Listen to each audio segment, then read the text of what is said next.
Bollywood presenting 2012 end of world movie की शुरुआत में हमें एक ऐसी अफवाह को दिखाया जाता है कि दिसंबर 2012 को यह दुनिया खत्म हो जाएगी।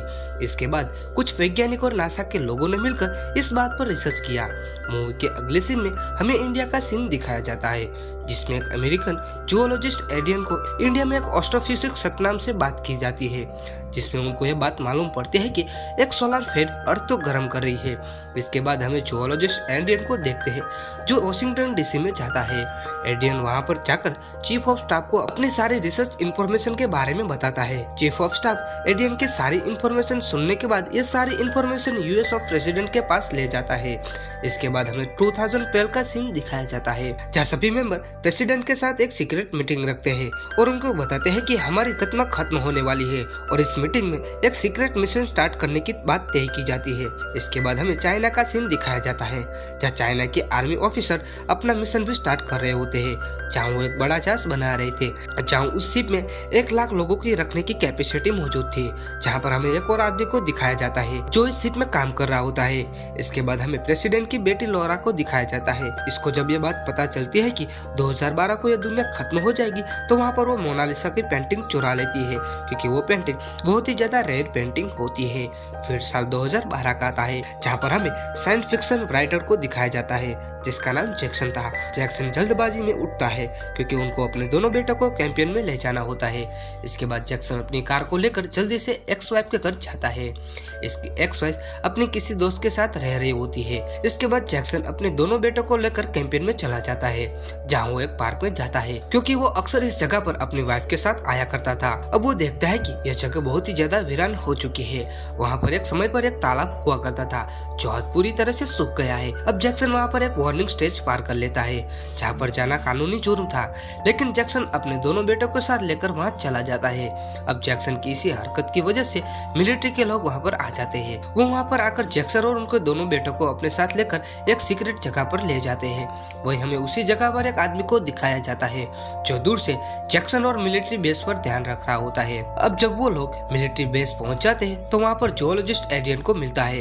एडियन जैक्सन से बात करता है और उससे कहता है कि मैंने तुम्हारी बुक पढ़ी है, जिसके जवाब में जैक्सन थैंक्स बोलता है। फिर एडियन मिलिट्री से कहता है कि तुम जैक्सन को छोड़ दो। फिर जैक्सन वहाँ से वापस आ जाता है। वहीं वो आदमी जैक्सन से पूछता है कि मिलिट्री वालों ने तुमको क्या कहा। इसके जवाब में जैक्सन ने कहा कि उन्होंने मुझे कहा कि यह जगह सेफ नहीं है, इसलिए यहाँ पर ना आए। वही रात को जैक्सन और उसके बेटे कैंप में सो रहे होते हैं। तभी जैक्सन को कुछ आवाज आती है। जैक्सन जब उसको जाकर देखता है तो वही वो आदमी होता है जो सुबह मिला था। जैक्सन जब उसको देखता है तो उसको मालूम पड़ता है कि यह तो रेडियो पर बोलने वाला आदमी है। वो दुनिया को खत्म होने की सारी जानकारी आम लोगों तक पहुंचा रहा होता है। वो जैक्सन को भी बताता है कि अर्थ की प्लेट से अपनी जगह से बहुत ही ज्यादा जल्द बदल लेगी, जिसके बाद हमारी धरती पूरी तरह से खत्म हो जाएगी, जिसकी वजह से बहुत बहुत बड़ी आफतें आएगी और सब कुछ खत्म हो जाएगा। लेकिन जैक्सन उसकी बातों को नहीं सुनता और वहाँ से चला जाता है। अगले दिन हमें जैक्सन की एक्स वाइफ को देखते हैं जो अपने फ्रेंड्स के साथ थी, जो एक मॉल में शॉपिंग कर रहे होते हैं। तभी वहाँ पर एक बहुत बड़ा अर्थक्वेक आ जाता है। जैक्सन की वाइफ उसको कॉल करती है और कहती है कि बच्चों को लेकर जल्दी से घर आ जाओ। अगले दिन जैक्सन अपने बच्चों को घर ले जाता है और उनको घर पर अपनी एक्स वाइफ के पास छोड़कर खुद काम करने के लिए चला जाता है। दरअसल जैक्सन एक बहुत ही ज्यादा अमीर आदमी का ड्राइवर था।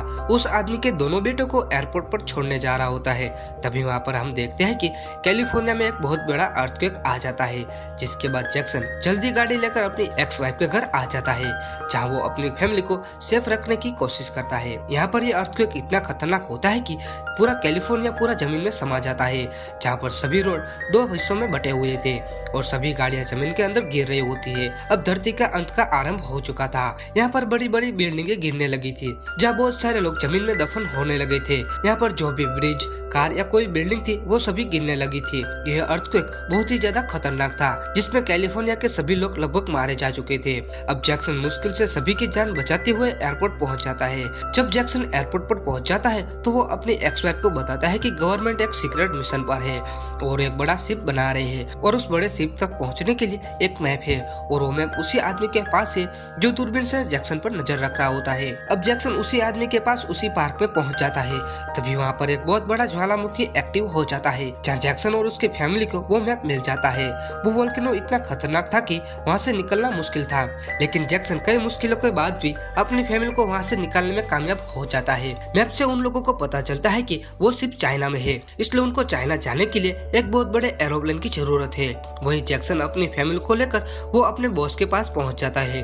वहाँ पर बॉस के जुड़वा बेटो और उसकी वाइफ थे और एक पायलट भी था। वो सभी उस प्लेन में बैठ जाते हैं, लेकिन अर्थक्वेक इतना भयानक होता है कि एरोप्लेन को उड़ान भरने में भी दिक्कतें आ रही होती है।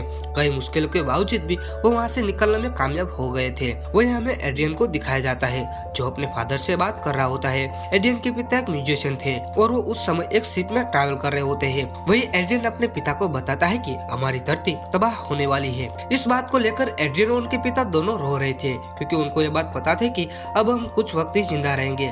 मुंह में आगे हमें कॉन्फ्रेंस में यूएस के प्रेसिडेंट सभी लोगों को सच्चाई बता देते हैं और यहाँ पर प्रेसिडेंट यह भी बताते हैं कि वो कोई भी शिप में नहीं जा रहे। वहीं दूसरी तरफ हम एड्रियन और प्रेसिडेंट की बेटी लॉरा को देखते हैं जो एक प्लेन में बैठकर कहीं जा रहे होते हैं।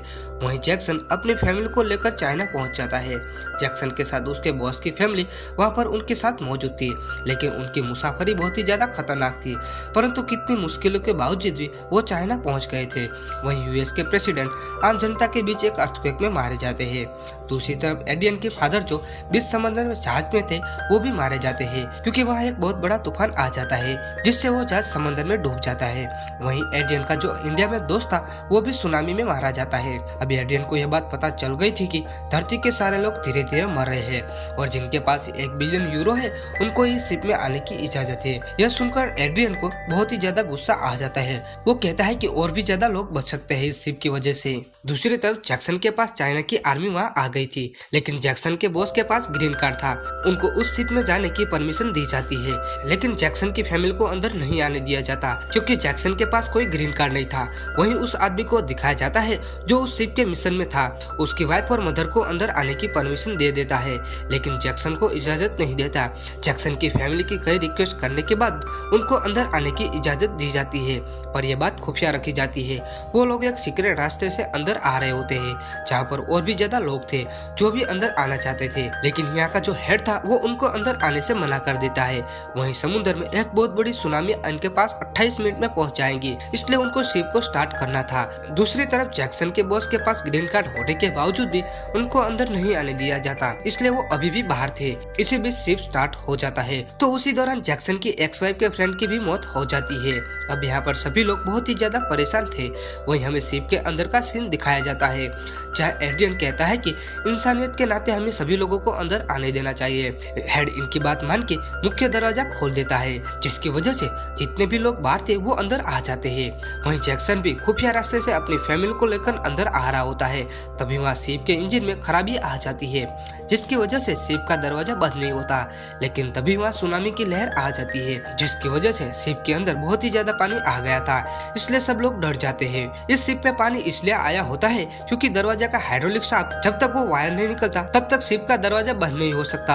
अगर दरवाजा बंद नहीं होगा तो शिप भी स्टार्ट नहीं होगी। वहीं जैक्सन उस टूल को निकालने की कोशिश करता है, क्योंकि अगर वो ऐसा नहीं करता तो सभी लोग मारे जाएंगे। दूसरी तरफ पानी शिप में धीरे धीरे आ रहा होता है। जैक्सन के पास कुछ ही समय होता है उसी टूल को निकालने के लिए। जैक्सन काफी मेहनत करने के बाद वो उस टूल को निकालने में कामयाब हो जाता है, जिसके बाद शिप स्टार्ट हो जाता है। जैक्सन की मेहनत की वजह से वो लोग बच जाते हैं। दूसरी तरफ सारी दुनिया खत्म हो चुकी थी।